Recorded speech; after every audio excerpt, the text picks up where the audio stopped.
speaking of Daly, he did go on social media, as he usually does, to express his frustration by saying, quote, purposely wrecking someone in a 150-mile-per-hour corner is just pure insanity. That's not racing. It's inexcusable. The driving standards for some are a joke right now. That means you, Christian Rasmussen. Interesting. Very interesting. So I'm going to throw this first one. I'm going to throw it to you, Tanner. Were you surprised that race control didn't penalize Rasmussen? And could this no call set a dangerous precedent in IndyCar moving forward?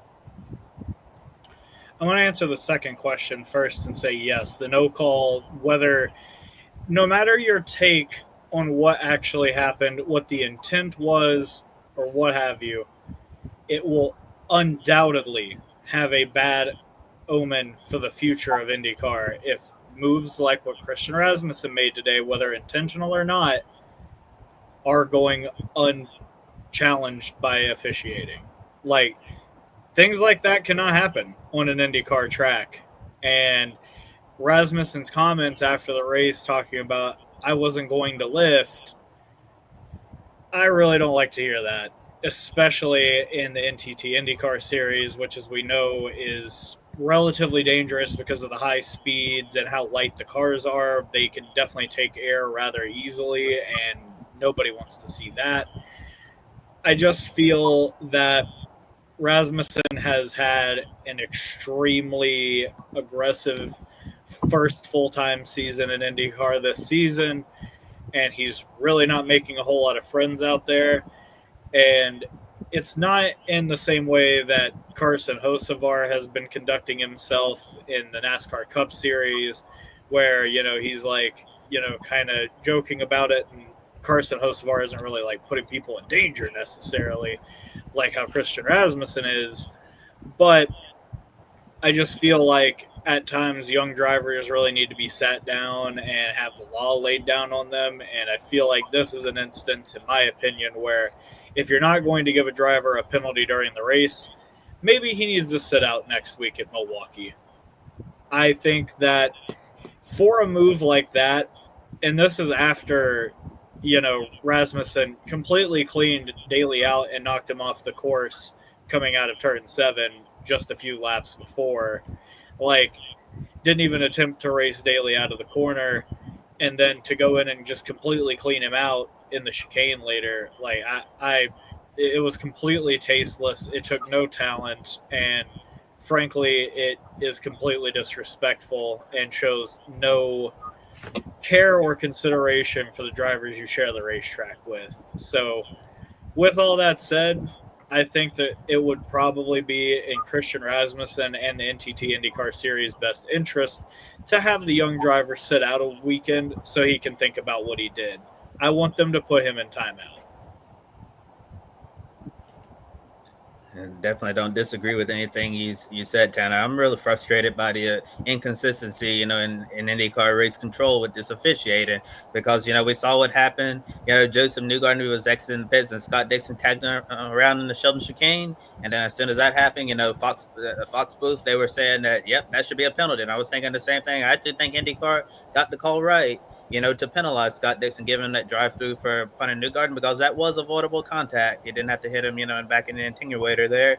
And I thought they made the right call there. But then, I'm wondering, how on earth can you penalize this at a low rate of speed and then an extremely dangerous, wreck? I mean, Conor Daly could have been hurt in that crash. It was such a, scary and fast part of the track. I don't understand how you call this on, Dixon for doing Newgarden, this way at a slower rate of speed, and then a high rate of speed, you're like, oh, nothing to see here. So we're just going to move on. And Rasmussen didn't even get parked, 5 laps for a rough driving like Austin Hill did at Indianapolis in the Xfinity race. I felt like at the bare minimum that Christian Rasmussen deserved to be parked for at least 5 laps or so.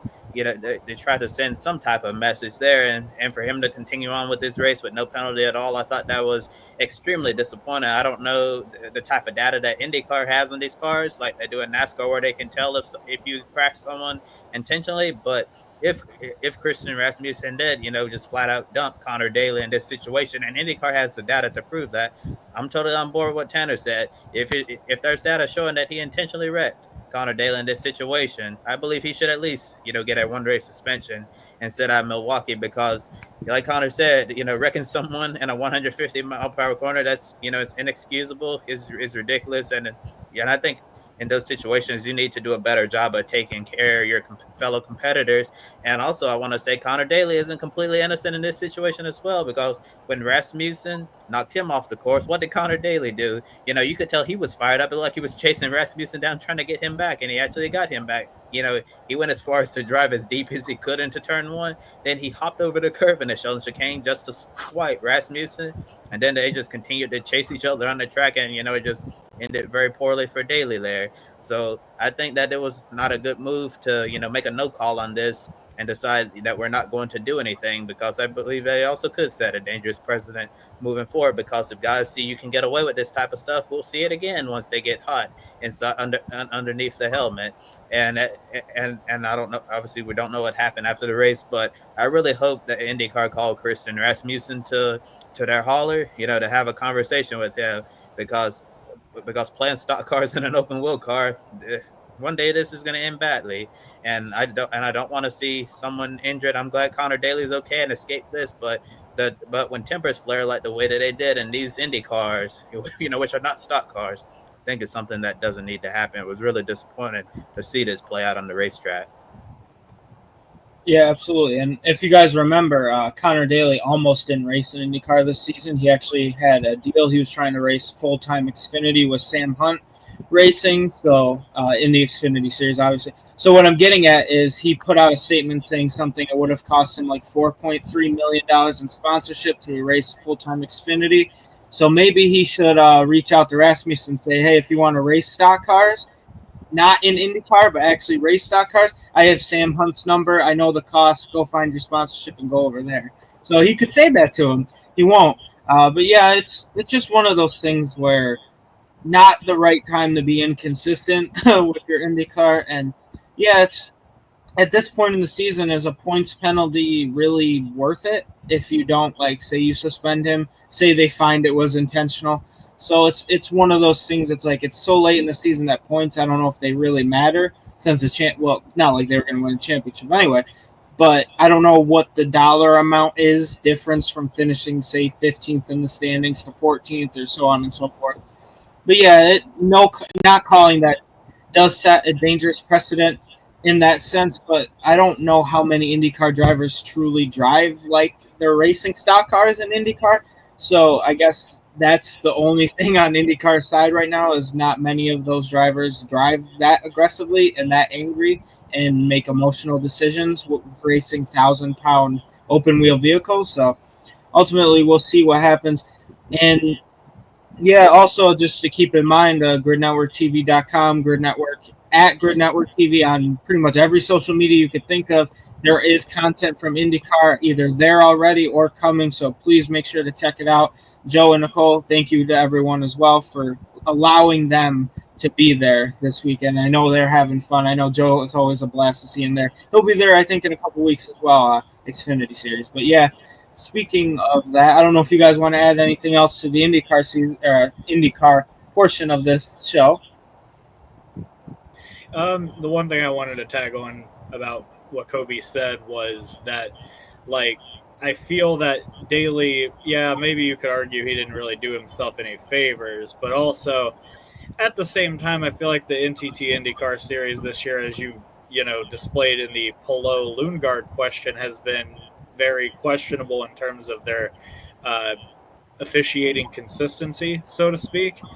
I feel like the drivers have been allowed to get their elbows out a lot this year. I mean, Daly was on the rough end of it at Mid-Ohio when Ferrucci knocked him off the track and also didn't get a penalty for it. And that was a race where Daly didn't get a chance to take a swipe back at Ferrucci in any way. So I feel like some of the younger drivers have been getting more leeway than some of the more seasoned veterans in the series have, really been able to play with in the past. So it's like the young guys are playing by a completely different set of code of conduct compared to what guys like Will Power, Joseph Newgarden, and Conor Daly and them grew up with. But that was really all I wanted to add. Kobe, do you want to say anything else on that? Oh yeah, and just to piggyback off what you were saying, about the risk these younger drivers, this new generation of talent is willing to take. We had this conversation, I believe, last year here on Grid Network about how the cars are as safe as they've ever been in the history of IndyCar, and with the drivers, feeling mostly safe in those cars, they're willing to make these crazy moves and take these risks because I guess it's what I call a false sense of security, that they believe that they make a move like this, that they'll be fine if something happens, or the other driver will be fine.